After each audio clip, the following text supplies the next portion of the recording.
Now it's time for Chewing the Fat with your host, Bevan Jones.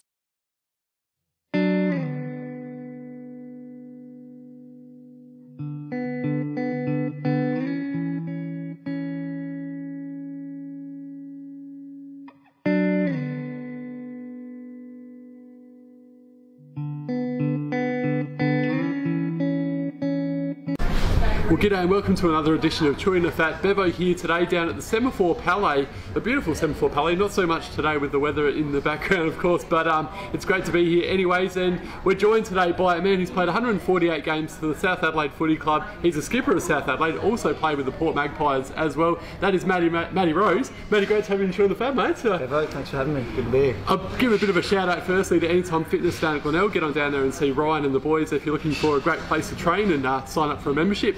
But what a story you've had so far in your career, mate. 148 games. So you're South Adelaide skipper now. You started footy with Port Adelaide and now you're down at South. But talk to us through your junior career and how you became a SANFL player.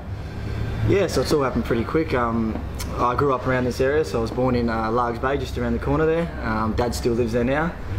So just started playing footy from when I can remember. He'd take me and my brother down to Port Districts, just up the road, Port District Football Club. Started there in under 8s, played there right through to started playing for Port Magpies juniors, and then went through all the 13s, 14s, 15s there, and then was lucky enough to play 50 league games there, and then they obviously, when they joined with the Power, a few of us boys, Kirky's playing his 200th this week as well, and I know you've had him on the show before. Yeah. A few other boys as well. We all sort of decided to go our separate ways, and South was just the best fit, and this is now my 6th year there. It feels like I just went there the other day. It's all happened very quick, and yeah, now I'm honoured to be captain there and really enjoying my time. Yeah, congratulations on that. Now let's talk about the season. It's amazing, the story of South Adelaide Footy Club, because you're sitting in the top 5 and looking pretty good at the moment, and it's been an unbelievable year. You've lost 3 ruckmen in the past 12 months. You've lost Hayden McLean and of course Michael Knowles to Sydney during the mid-season draft. We won't talk about that. And you've also lost Keegan Brooksby, one of the best ruckmen in the competition as well, to West Coast. So you've lost 3 ruckmen in the last 12 months, and you're still sitting in the top 5. Alex Colotto is now rucking, and you've got a young guy as well, McGree, down there. Yeah. What a story though for South Adelaide. Talk to us through the year so far. Yeah, I think we all know big men are pretty hard to find, and when you're losing 3 of them in the space of 12 months, it's not ideal. Fantastic for those boys, for Keegan to get another chance at West Coast, and obviously for Big Nolly, who came over at the start of the year, and Hayden to get picked up and be given the opportunity to, I guess, live their dream and play AFL footy is fantastic. So also it hurts us a bit. It's been great for Cam McGree to get a game, and Alex Colotto's been fantastic since he's been in the ruck as well, and hopefully those boys can have a long AFL career. And yeah, for us, we're sitting 5th at the moment. It's pretty tight. We've got another cutthroat game tomorrow against the Eagles. But yeah, I suppose we've had a couple of draws. We lost to Nord by a couple of points. Just if we win those games, we're probably sitting pretty inside the top 3. But yeah, we've lost a few, but I suppose every club loses a few, so you just got to deal with it and move on with the personnel you have. And where do you see the improvement coming? What do you think needs to do to sort of take that next step into, really pushing for a double chance this year? Yeah, it's just 4-quarter effort. I think we just haven't really. I don't think there's been too many games we put 4 quarters together. We know our best is definitely good enough. I mean, we've drawn with Glenelg, drawn with Crows, and we've beaten Glenelg as well. And they're flying at the moment, those 2 teams. So we know our best is good enough. It's just about consistently putting it together. And I suppose having the 21 contributors. We've debuted a lot of players this year, and they've stepped up, and now it's just about doing that consistently, I think. And personally, you captained the state squad this year. Congratulations on that as well, mate.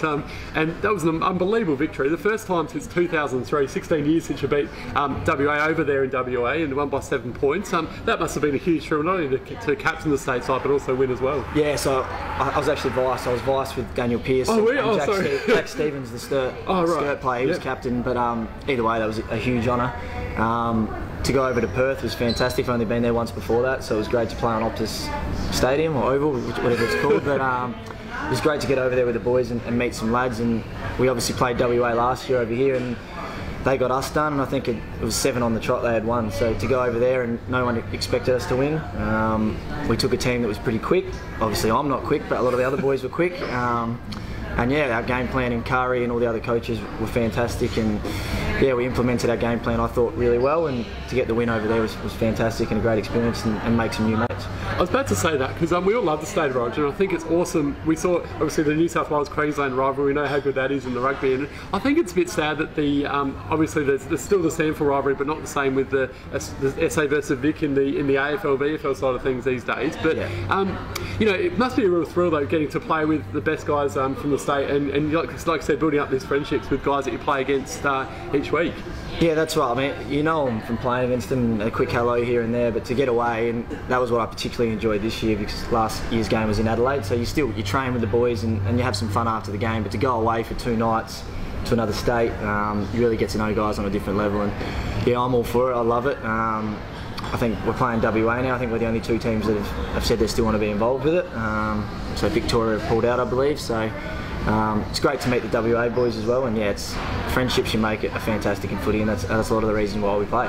Yeah, let's hope going forward that it will still be going, because it's great to see, Rosie. Now let's have a bit of light-hearted fun here. I've heard a few stories from a few of the boys that you don't mind doing a few bicep curls before the games. Is this true, or?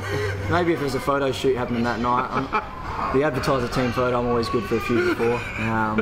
Well, you can't do legs, you don't want to pull up too sore, so you've got to do something. Biceps are just an easy one. Yep, no, I like it. And you're a teacher down at Glenelg Primary School. Do you get around there and have a bit of a kick with the kids, and they give you a bit of a hard time if you played a bad game, or? Most of my Glenelg fans, and Carl Nicholson, a player at Glenelg, he teaches a fair bit there as well, doing some relief work. I actually just had coffee with him this morning, so it is funny when we play Glenelg. All the kids want some tickets and they come and watch, and they're always calling out to you when they're on the field, but it's good fun, and yeah, they do get into me. One of them had a good laugh the other week when we drew with Glenelg, and it's good fun sharing that with them.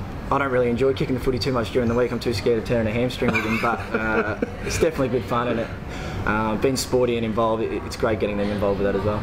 And I heard you're a bit of a man about town when it comes to the ladies as well. Is this true, Matty, or?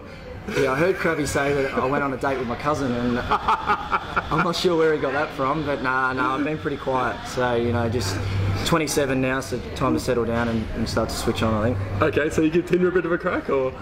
No, maybe the 21-year-old me, but I think that's died out a bit. I think Krabby's trying to live through me a little bit, that's why he's giving this. So. Alright, I'm going to give you a chance to get them back now. In one word, how would you describe Brad Crabb, Alex Oricchio, Tom Fields, and also Joel Cross? Yeah, well, Crossy actually wants to get on the show, so I said that you have to get him in. Okay. Chew the fat at some stage. I like it, yep. So Joel's a fantastic player. Playing against him, I always looked up to him, and now it's great getting along with him. He's a bit of a nerd, but a good nerd, so we have a really good relationship, and I love co-captaining with him. Fieldsy, he's sort of a bit like a daddy longlegs, like he's got venom but he can't use it, sort of thing. But he's a good fella. I'm still in touch with him. He's a good Carlton man. He's always tagging me in Carlton posts when we lose, which is great. Oricchio, big man. He eats about 10 chickens a day. Unfortunately, he was in my group on footy trip, and he let me down big time. If footy trip was about eating chickens, he might have put in a better effort. But unfortunately, when he's getting on the beers, he's pretty useless. Krabby, yeah, Brad Crabb. I know he gave you some information on me that perhaps wasn't true with the cousin stuff, but he's actually a twin. Just saying, he really loves the environment. So I know growing up, he actually would shower with his brother until they were 18 just to help save water.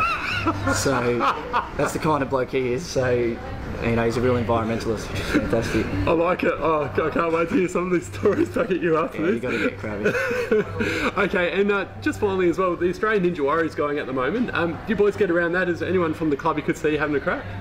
Yeah, the big American that we were just talking about before, Rucci. If you see him, he's a very big boy. Yep, he was on Twitter Fat last year as a regular. Yeah, so he'd be one that would have been good. This year, Mal Carpenter's pretty fit, Liam Fit, Anthony Beamans, all these strong boys you don't want to run into. They'd be the good ones. It seems to be the ones who are not real big that carry too much weight, but yeah, I'd be pretty keen to see Anthony Beamans get involved with it. Yeah, I like it. And outside of footy, what are your interests as well as being a teacher, Matty? Yeah, so with footy and teaching, it does take up a lot of time, but I enjoy just hanging out with mates, catching up for coffee. I enjoy travelling a bit, so I've got a couple of trips planned at the end of the year, just to go to New Zealand, just a little one this year. But I enjoy looking at other parts of the world, and yeah, just enjoying time with mates and family, and just basic stuff like that, really. Well, terrific. It's been terrific having you on today, Matty, and thanks so much to Ellis Jellios for filming for us. Thanks to SANFL Palais for having us, 10 Time Fitness Glenelg as well. Mate, it's been really enjoyable to hear about your journey so far, and all the very best for the rest of the season. Easy. Matty Rose, thanks so much, mate. No worries. Cheers.